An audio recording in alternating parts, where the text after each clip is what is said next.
Assalamualaikum warahmatullahi wabarakatuh.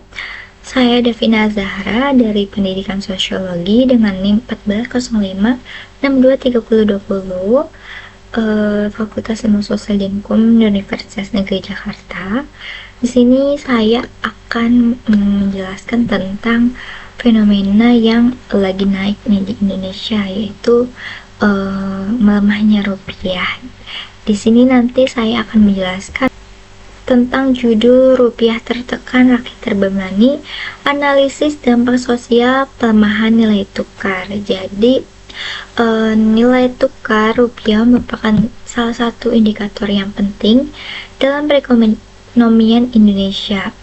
Nah, ketika nilai rupiah itu melemah terhadap mata uang asing, terutama dolar Amerika Serikat, harga berbagai barang dan juga jasa yang bergantung pada impor cenderung meningkat juga.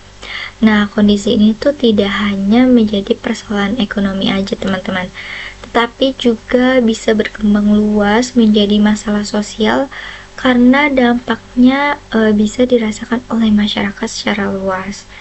Nah, melemahnya rupiah juga dapat memengaruhi daya beli masyarakat, meningkatkan biaya hidup, dan juga memperbesar kesenjangan sosial antara kelompok masyarakat yang memiliki kemampuan ekonomi yang berbeda-beda, khususnya di Indonesia ya. Kita kan tahu kalau misalkan kesenjangan masyarakat di Indonesia tuh cukup terlihat ya. Nah, oleh karena itu fenomena melemahnya rupiah ini bisa kita analisis nih sebagai masalah sosial karena berdampak pada kesejahteraan dan juga kehidupan sehari-hari di masyarakat. Kita sebagai masyarakat Indonesia tentulah harus aware terhadap sekitar ya teman-teman. Nah, apa sih penyebab melemahnya rupiah? Yang pertama ada ketidakstabilan ekonomi global seperti konflik internasional atau krisis ekonomi dunia. Yang kedua ada meningkatnya permintaan dolar Amerika Serikat untuk keperluan impor dan juga pembayaran utang luar negeri. Yang ketiga ada arus keluar investasi asing ketika investor memilih untuk menempatkan modalnya di negara lain yang dianggap lebih menguntungkan. Yang terakhir ada ketergantungan Indonesia terhadap barang impor baik bahan baku maupun barang jadi. Jadi keempat faktor tersebut tuh bisa menyebabkan nilai tukar rupiah mengalami tekanan dan juga berpotensi nih untuk menurunkan stabilitas ekonomi nasional. Lalu kalau misalkan udah kayak gitu, apa sih dampaknya bagi kita sebagai masyarakat Indonesia? Yang pertama ada menurunnya daya beli masyarakat. Ketika rupiah melemah, harga barang impor dan juga barang yang menggunakan bahan baku impor itu menjadi lebih mahal. Nah, akibatnya apa? Akibatnya masyarakat harus mengeluarkan biaya lebih besar untuk memenuhi kebutuhan sehari-hari mereka.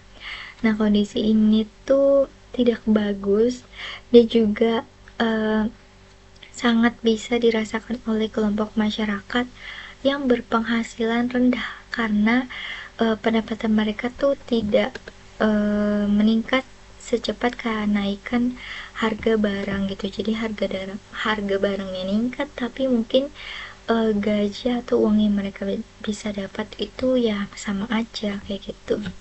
Yang kedua ada meningkatnya biaya hidup. Waktu rupiah lemah itu nantinya bisa mendorong inflasi dan juga kenaikan harga secara umum. Jadi harga kebutuhan pokok, terus juga biaya pendidikan, transportasi, terus juga kesehatan itu bisa meningkat gitu loh, sehingga beban ekonomi keluarga itu semakin berat. Nah, hal ini bisa menimbulkan berbagai masalah sosial seperti meningkatnya utang rumah tangga dan juga menurunnya kualitas hidup masyarakat.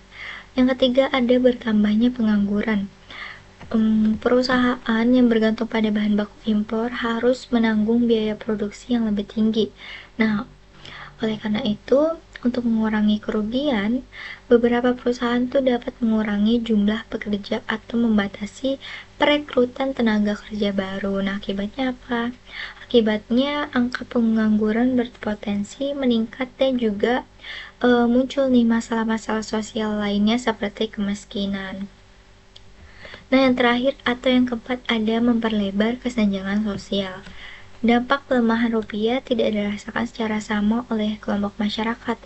Kelompok ekonomi yang memiliki aset atau pendapatan mata uang asing cenderung lebih mampu untuk bertahan, tapi sebaliknya, masyarakat yang berpenghasilan rendah akan merasakan dampak yang lebih berat. Nah, kondisi ini tuh dapat memperlebar nih kesenjangan sosial dan juga ekonomi dalam masyarakat. Lalu ada analisis sosiologi. Nah, menurut perspektif fungsionalisme, stabilitas ekonomi merupakan salah satu unsur yang bisa mendorong dan juga mendukung keteraturan sosial. Ketika nilai rupiah melemah dan juga menimbulkan kesulitan ekonomi, fungsi berbagai institusi sosial seperti keluarga, pendidikan, dan juga dunia kerja itu dapat terganggu, teman-teman. Nah, sementara itu, menurut teori konflik dari Karl Marx, ketidakstabilan ekonomi itu sering banget memberikan dampak yang berbeda bagi setiap kelas sosial. Kelompok yang punya modal besar, ya mereka mampu untuk beradaptasi. Sedangkan kelompok masyarakat yang kelas bawah itu mereka pasti menghadapi resiko yang lebih besar terhadap kemiskinan dan juga ketidakpastian ekonomi. Akibatnya ya kesenjangan sosial tuh semakin besar dan juga melebar ya, karena kita tahu di Indonesia tuh masalah kemiskinan tuh masih banyak banget, masih tinggi. Jadi kalau misalkan dibarengi dengan melemahnya rupiah di era sekarang ini bisa menimbulkan masalah-masalah lainnya seperti kemiskinan, mungkin kriminalitas juga semakin tinggi karena memang susah untuk mendapatkan pekerjaan dan lain-lain.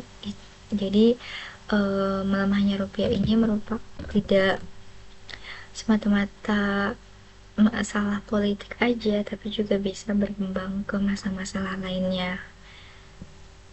Nah, gimana sih solusinya? Mungkin ada beberapa. Yang pertama, bisa mengurangi ketergantungan terhadap barang impor. Yang kedua, ada meningkatkan produksi dan juga penggunaan produk dalam negeri. Yang ketiga, ada memperkuat sektor industri dan juga UMKM. Yang keempat, ada menjaga stabilitas ekonomi melalui kebijakan pemerintah dan juga bank sentral. Dan yang terakhir, ada memberikan bantuan sosial kepada kelompok masyarakat yang terdampak dalam hal ini, kayak gitu. Nah, melemahnya rupiah bukan hanya masalah ekonomi aja, teman-teman, tapi juga masalah sosial karena dampaknya bisa dirasakan secara luas oleh masyarakat. Jadi, pelemahan rupiah tuh dapat menurunkan daya beli, dan juga meningkatkan biaya hidup, menambah resiko pengangguran, dan juga memperlebar kesenjangan sosial di Indonesia.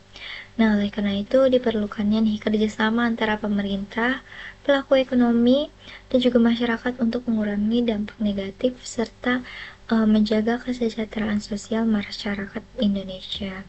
Jadi kita sebagai masyarakat Indonesia juga perlu aware terhadap apa sih yang sebenarnya terjadi di sekitar kita. Mungkin itu aja. Sekian dari saya, kurang lebihnya mohon maaf. Terima kasih. Assalamualaikum warahmatullahi wabarakatuh.